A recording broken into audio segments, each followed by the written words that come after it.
welcome to this news hour on Equinoxe television. I am Bable Jonathan. Cinematographers and human rights advocates determined to raise the consciousness of Cameroonians on the need to stand up and fight for their rights. They are raising a generation of right-conscious Cameroonians who will fight against the continuous human rights abuse and violations in the Republic of Cameroon. And they are doing this through cinematographic work.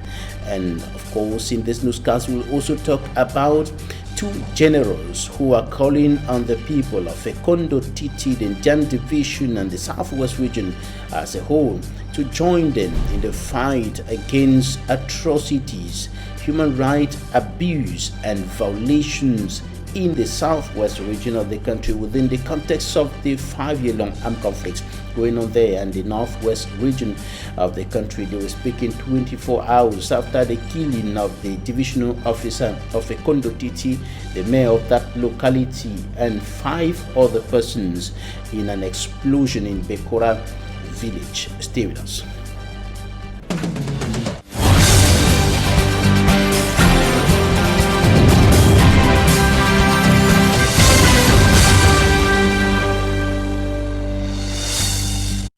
Security forces have arrested a 28-year-old lady who allegedly burned her son to near death. It happened in Bafoussam in the west region of the Republic of Cameroon, as Manjikan Gebre reports.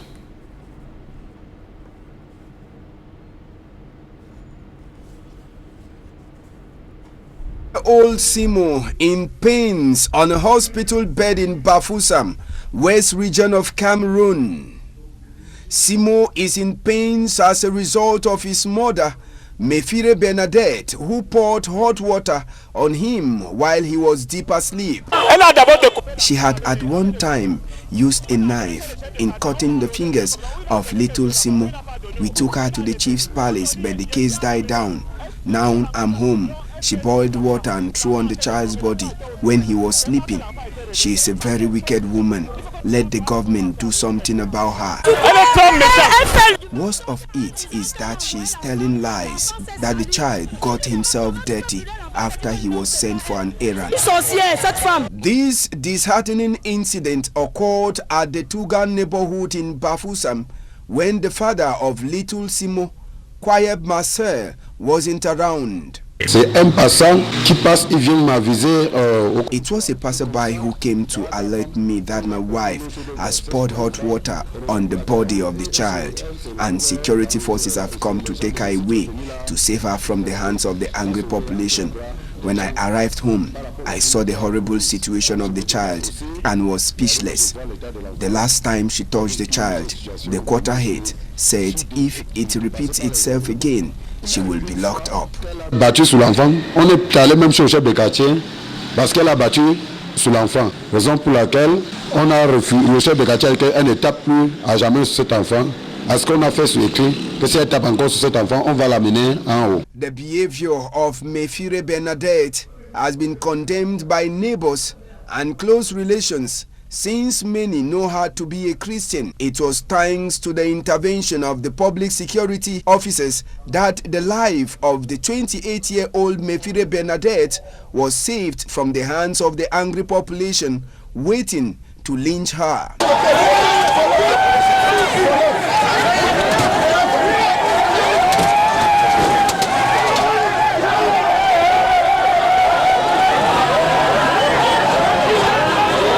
An urgent contribution was done immediately by the population of Tugang neighborhood in order to rush little Simo, who had second-degree burns on the body, to a hospital facility for treatment to commence.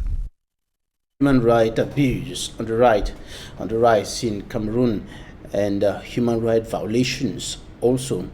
And we're going to talk about this in the report coming up next, in which Equinoxe compares the views and determination of cinematographers and right advocates who are determined to raise a generation of right-conscious Cameroonians who will fight against the gross human rights violations and abuse in the Republic of Cameroon.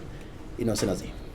Just like in a cinema hall, these Cameroonians are focused, watching a movie defining their rights, how to brave fear of state officials and fight for their rights before the court of law. En collaboration avec Jade Cameroun, we cinematographers launched this cinema project to valorize human rights. The main message of this movie is to tell the public everyone has to fight for their rights whenever and wherever.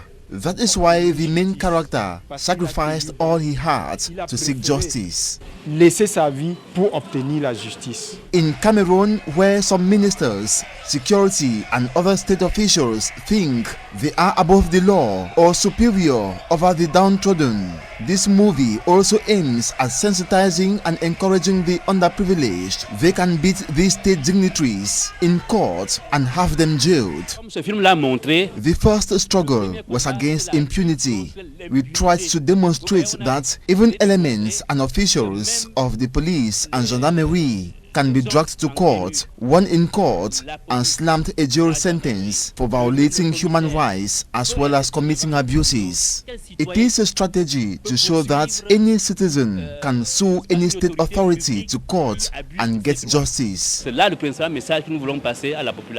project given a 5-star by these Cameroonians. It is a laudable initiative because we are in a society where repression and intimidation are being used by some government officials to go scot-free after abusing and violating our rights. These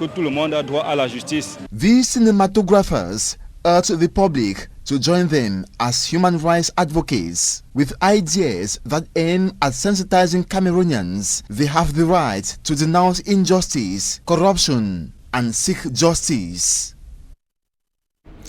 And inhabitants of Ekondo Titi and the Indian division as a whole raising concerns about their right to life, their right to good living conditions, which are not met by the government of the Republic of Cameroon. According to them, those rights have been trampled upon, and they told the governor of the Southwest region that they have been almost abandoned in terms of security and socio-economic or social amenities in that part of the Southwest region of the country. And they were speaking during the visit of Governor Bernard Okaliabilai, who went on a fact-finding mission after the killing of the divisional officer and mayor of Ekondo Titi and 5 other persons in an ambush by armed men.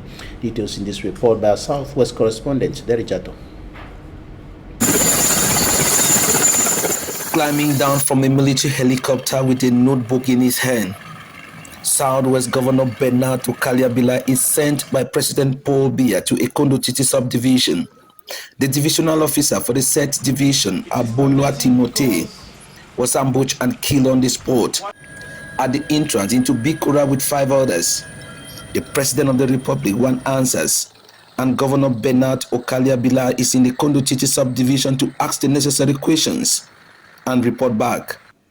And upon his arrival, the Southwest Governor went straight into the meeting at the 21st Bafuma Command Post, where he exchanged with the security forces on the ground for over an hour to ascertain what actually happened and the circumstances surrounding the situation.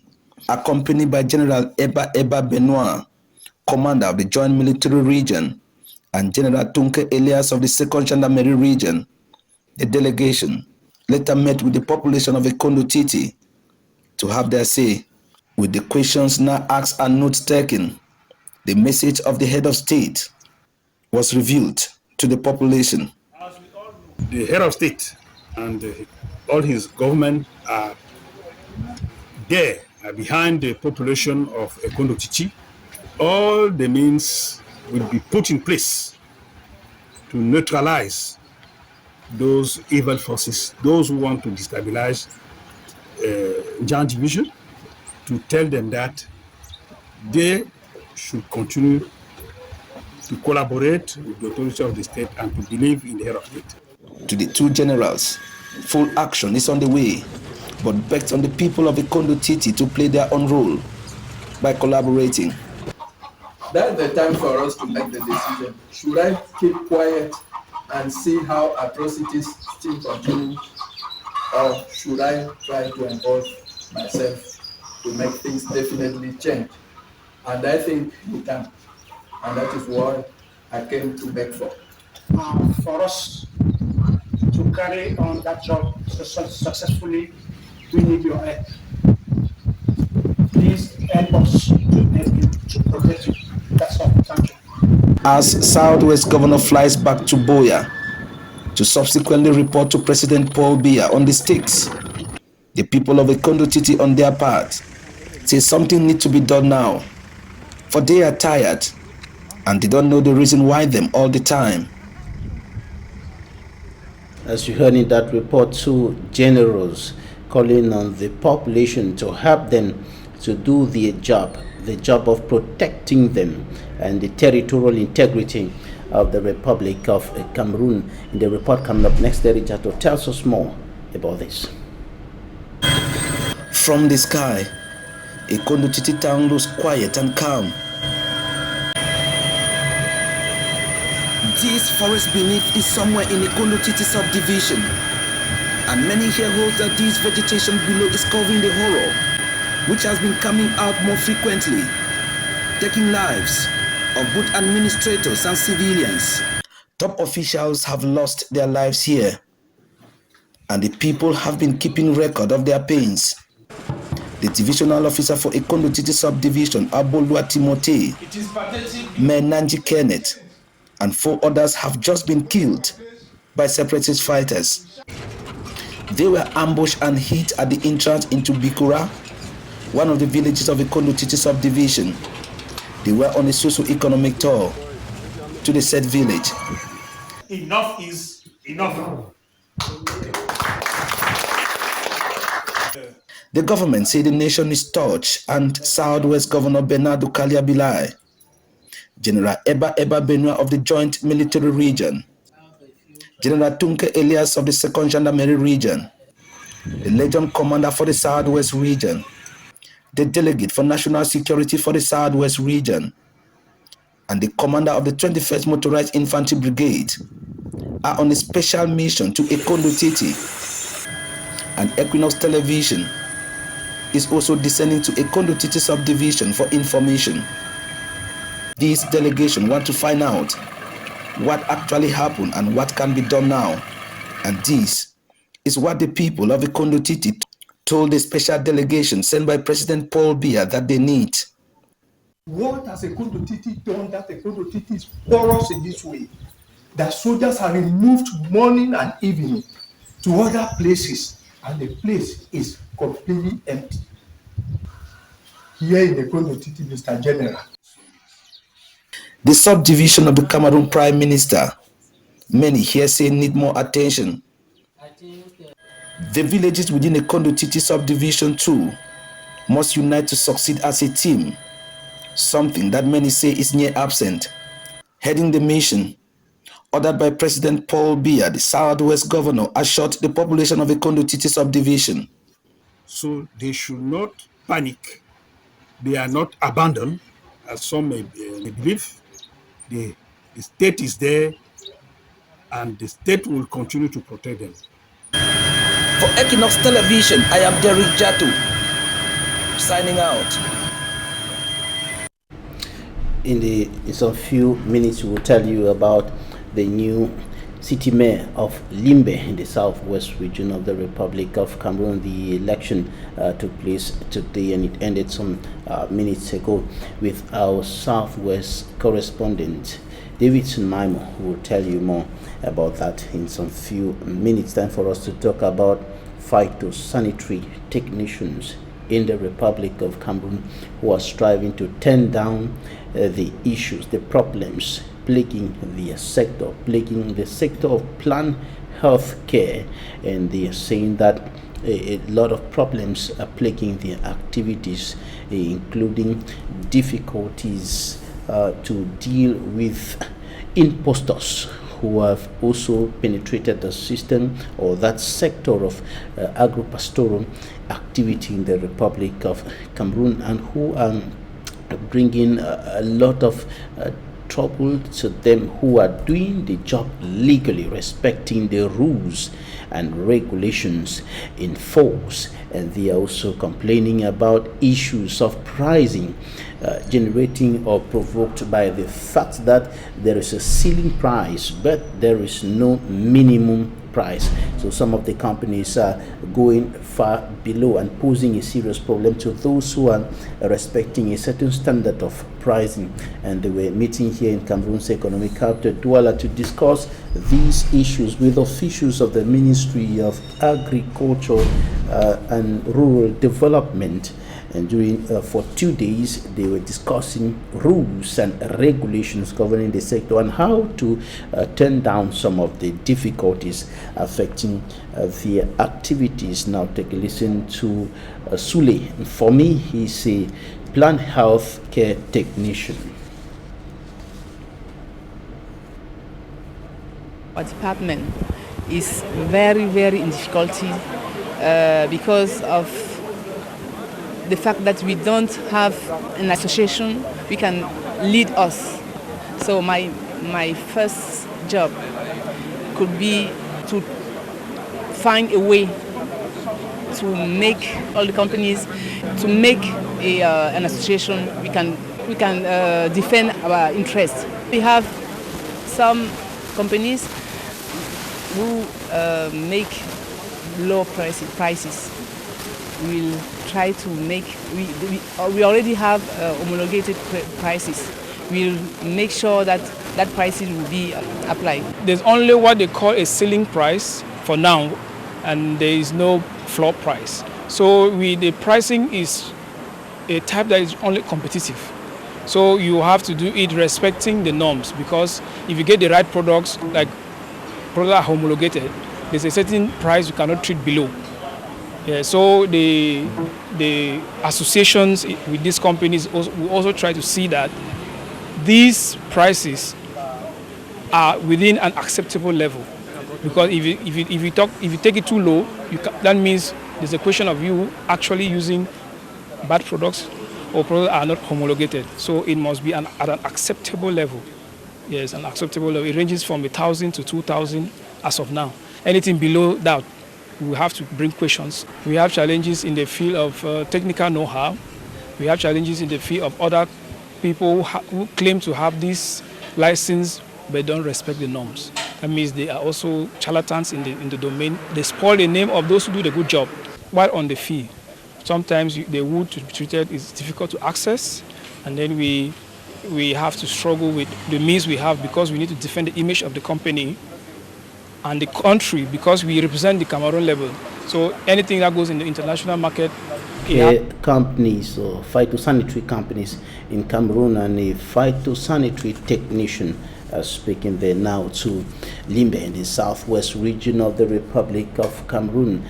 The new city mayor has been elected after the death of Andrew Munjimba, who died recently. And of course the election took place in a tense atmosphere with controversies and protest from some persons who think that they are being deprived of their rights, or that the elections didn't take place in a serene, transparent and credible atmosphere. Now Derek Jato, or rather Davidson Maimo, is on the line to Limbe with the name of the new Limbe City Mayor. For the city mayor of the Limbe City is all over. Paul Ngale has been unanimously elected or voted by the councillors of the 3 sub-divisional councils of Limbe. And this follows a very tight program where, of course, it started about 8 a.m. in the morning with series of meetings and series of agitation from the councillors of the 3 sub-divisional councils. In fact, the big names that we are expecting to show up, we are having vital information that some of those names were suppressed by the Central Committee of the ruling CPDM party, since it is a CPDM-run council. And of course, right behind me here, the deliberative chambers of the Limbe City Council, it is actually where the election took place. And here we actually got about 4 candidates who actually were nominated, and later the session was paused by the Senior Divisional Officer for FACO in Gamba, Emmanuel Odu. And after discussions with the Central Committee members, the 3 other candidates actually declined and, of course, pushed their vote forward for Paul Ngale, who, of course, emerged victorious. He is a very young man, and of course, he's a councillor within the Limbe 2 Council. He's a master's student in the University of Boya. And of course, apart from that, he's equally a young man before getting to the university, has been in a vocational training course. That to say, he was a radio and TV repairer then before he furthered his education. He has been in the party as old as his age. That is to say that he started in the party as young as possible, as you can imagine. And of course, he grew through the party. And probably that is why the Central Committee deemed it very necessary. But nevertheless, there are some agitation from some councillors who, of course, feels that they have been cheated in the sense that Paul Ngale happens to be the brother of the chief, who is the mayor of Limbe 2. And of course, some councillors sees it going to the family. But there are others who are arguing the very fact that it's not about family. It's all about what they have done for the party and what they are capable of doing. And so as it stands, Limbe now have a new city mayor in the person of Paul Ngale. And of course, this is where he'll be coming out here, where the population you can find right here within the Limbe City Council, security forces, they're present, and of course, everyone present waiting to receive the new city mayor of Limbe after the demise of Andrew Mutanga Monjimba, who of course was at the helm of the city council for more than a decade. We are expecting to see his vision and of course his mission as far as the city council is concerned. Don't forget, he's going to be having just about 3 years to be at the helm of the city council. Nevertheless, Limbe, as it stands, now have a new city mayor. In the person of a youth, Paul Ngale is a new city mayor of Limbe. How about you, Thank you, Davidson Maimo, Paul Ngale, the new city mayor of Limbe, taking over after the demise of Andrew Mutanga. Elsewhere, another election in a tense atmosphere here in Cameroon's economic capital, Douala, notably in the Douala 5 subdivision, and precisely Block 1, where the election took place in a tense atmosphere with a protest from some of the inhabitants of that part of the country. But the divisional officer of Douala 5 subdivision says calm has returned after the election finally took place. For me, I'm Sanda reports. The situation at Block 1, Bipanda in the Douala 5 subdivision, would have degenerated were it not for the presence of a divisional officer for Douala 5 and a host of top security officials who were part of his delegation. The tense atmosphere that characterized the election of a new quarter head followed the rejection of one of the candidates. The candidate in question had been chosen by the local population, who say they could not live for close to a year without a leader. 3 new candidates were then presented for election, supervised by the duo for Douala 5. After hours of voting, Madame Chengi emerged victorious amidst jubilation from his supporters and to the satisfaction of the duo, who saluted the massive presence of the local population.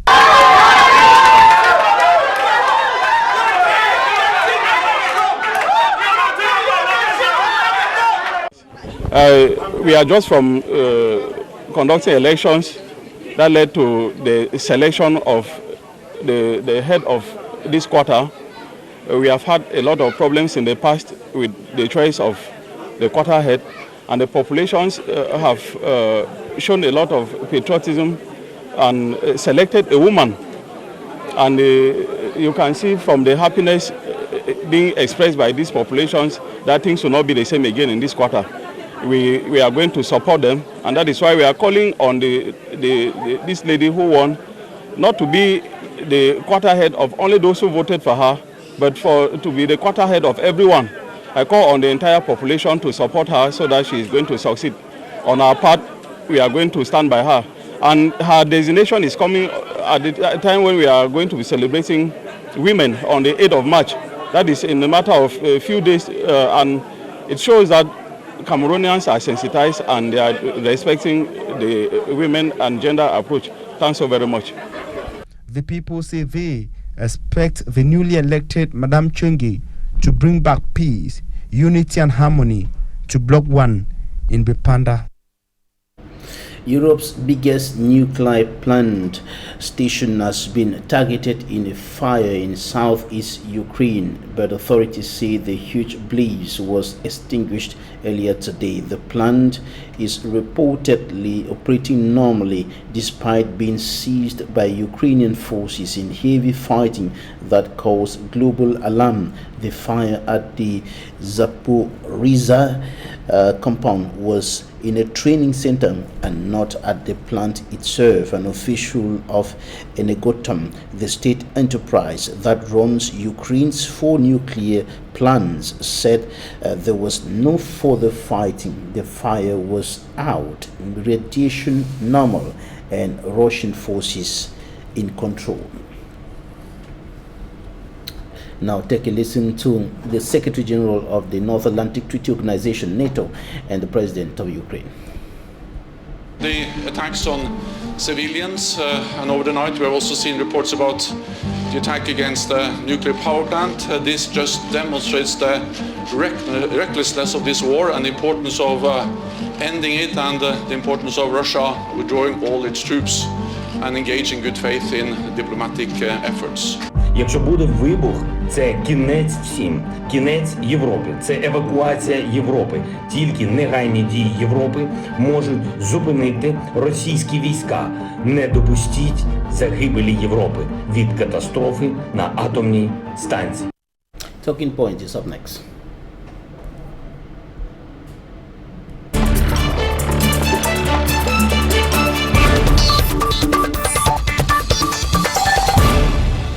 Barrister Tamfu Richard, member of the Cameroon and Nigerian Bar Associations, human rights lawyer, peace advocate.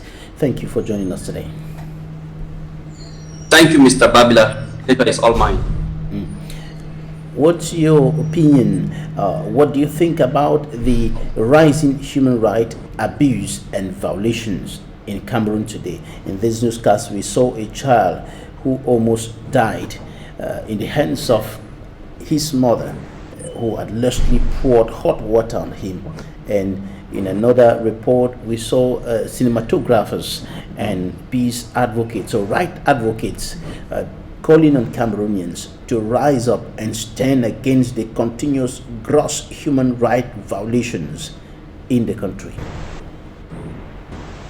Yes, I think there should be a lot of awareness. There should be a rising awareness as far as the observance of human rights all about. When we were still very young, I think there was a class lesson that was called citizenship.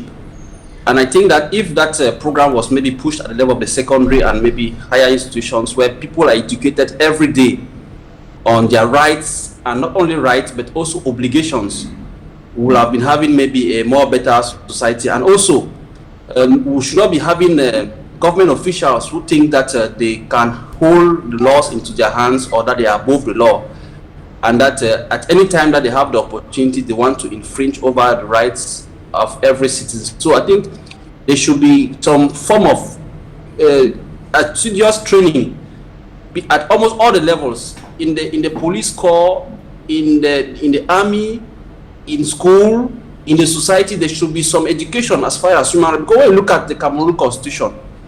You will have a list of almost all the rights that a citizen can benefit.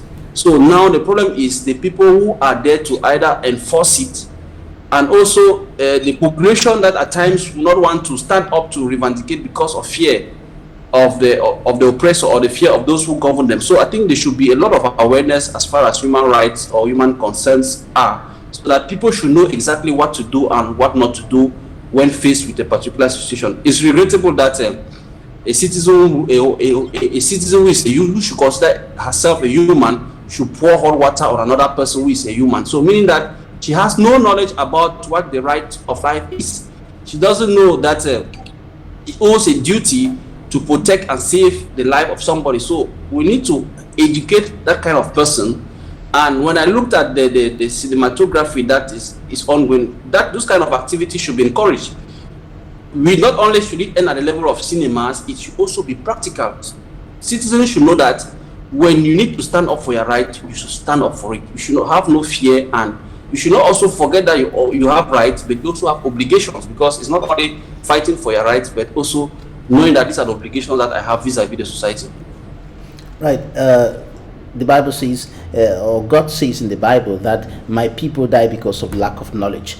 There's actually that problem of right education, as you indicated. But on the other side, there is also the problem of fear and, the repression that we have often seen on people who stand up, as you say, people like you, who stand up to fight not only for their own rights, but for the rights of other persons. Arrest, detention, torture, and things like that. I think the first thing to defeat is that fear. Once you, first of all, you know what are your rights, I think if you have defeated fear already. And whenever it's possible, I used to travel along the road when at times you are being stopped by a police control checkpoint and you are asked to identify yourself. You hear some people who say, why are they asking me an ID card? Forgetting to know that it's an obligation for them to present themselves. So when you present your ID card, for example, and you discover that the policeman wants to extort some money from you, at that point in time, you have to tell him, no. Before you ask my ID card, you need to present yourself as well. So there are some of these little lessons that people need to gain consciousness so as to be able to defeat fear. And I tell you, nobody will do it for you if you don't do it. So they should not be thinking that maybe because I'm afraid that I'll be arrested, I should not claim what is right. No, I think that kind of conception should be wiped off from the mind of people. People should know that when the opportunity shows that you should stand up for your right, you stand up for it. And by so doing, you see that we'll be copying a lot of activities like corruption, other societal malpractices. So I think we should try as much as possible to defeat fear. Fear should not be a hindrance for us to make sure that our rights are being enforced and make sure that they are being observed. If we live in a state of law where there is the respect of the rule of law, then we should not be afraid to reivindicate what is of law, and also know that we also have obligations vis-a-vis the society. Right, Barrister, let me take this practical case. Whenever you are intercepted by a uniform officer, and then you start saying that, you start quoting the law, you start quoting articles, you start saying that you know your rights, it's as if you're just provoking him. It's like a provocation, and that puts you in a kind of position where it may become much more difficult for you to come out of it. The thing too is that those officers need to be educated in their training sessions during their training camps, that there are some citizens' rights which must be observed. It should not be an offense when a citizen says that I know my right. Definitely, everybody should know what the law says. No ignorance. It is said that ignorance of the law is no excuse. So both the officer and the citizen must know their rights, so that whenever you are telling the officer that I know my right, he should instead pay attention to see if exactly what you are telling him is true or wrong. Because if you tell the officer that you know your right and he gets annoyed, meaning that on the other side is the one who is ignorant of the law, and it is not their fault. So if you allow the ignorant officer to trample over your rights, then you are making yourself a fool. So you should make sure that whenever you are on the good side, especially with the law, you should be heard. So it is the officer on his part that needs to be schooled, maybe on a position that you have, which is in respect of the law, which maybe is ignorant. So I don't see why it should be an offense. Whenever I have the opportunity, I will say it to whoever want to hear. If you don't want to hear, that's not my problem. But when I know that I am wrong, I immediately try to learn and know exactly what is wrong. But if I'm right, I'll make sure that I make you to hear, to understand me, and I will make my voice to be heard. Right, Barrister, I want you to emphasize on something which you mentioned, the being on the side of the law. That's quite important there, being on the side of the law. Because if you're telling an officer or you're telling any other person that you're quoting the law and so on, or that you know you're right, and then you're not on the side of the law, it's going to be quite difficult there. Yes, that is why I say if you are not on the side of the law, then definitely you are infringing the law. You are instead harmful to the society. So the officer automatically will take advantage over you. But if you notice that you are somebody who is schooled in the law, you will have some redress. So I think the most important thing is to master the law. At least not like lawyers, but there are some preliminary laws that any normal citizen should know. You, for example, like I was taking an example of maybe you are traveling and then you are stopped, or maybe you are seated in an office or in your workplace and then somebody just comes and arrests you without giving you a document. No, you should not tolerate that. You know that the law says that for me to be arrested, there should be a warrant of arrest. If somebody presents himself and wants to arrest you by force, you try to defend yourself. If you are able to defeat him, fine. But if you will not be able, maybe they will carry you with force. But if you show that resistance, maybe the person too has to now come back to reason and say, no, what I'm about to do, the officer will say, maybe what I'm about to do is illegal. Maybe let me refer back to have the proper document before executing whatever I have to execute. So I think what is precious here is that you should first of all arm yourself with the law. You should have it. You should have the law with you. Arm yourself with the law, and then whenever it is possible, you try to express your position and try to defend yourself. So that's only what we can do. If you just want to put fear ahead, then anytime that you have rights or over something, you will not want to apply the law, you will not want to respect, you will not want to enforce or make sure that your rights are being respected. Then somebody will even come to your home and even even evict you by force, or if you are eating, somebody will take your food without you telling that no, it's not proper. Right, Barrister, we are rounding up. What will you tell somebody who has this mindset and who says that it is better to give an officer a banknote and be free than to stand on your rights and then end up in court or even end up in a New Bell prison, even when you are on the side of the law? People who are in New Bell are not animals. People who are in New Bell are not animals, and I'll never encourage somebody to give a note to a police officer because that's corruption and you are not helping the society in any way. If because you want to stand up for your rights and you end up in New Bell or in prison, then it will be fine for you because you have a clean conscience before the law and before your God or humanity. So those kind of practices should be discouraged. And if you need to pay for it to be repaired, because at times you have to undergo a situation because to redress what will have to happen to others. So it may not benefit you today, it may benefit future generations. So it should not be a fear that because I don't want to find myself somewhere I have to bribe my way out. No, me, I'm not that kind of person. I'll always encourage people that whenever the opportunity stands for you, whenever the law is on your side, make sure you have it enforced, and it's only by that way that we can have a well grown society and even a state of law that we are trying to build. Right, Barrister Tamfu Richard, member of the Cameroon and Nigerian Bar Association's human rights lawyer, peace crusader. Thank you for your time today. Thank you, Mr. Babila. The pleasure is always mine. Thanks, ladies and gentlemen, for staying with us. In some few minutes, says a lot to be with you with Equinoxe and his guest. Stay with us.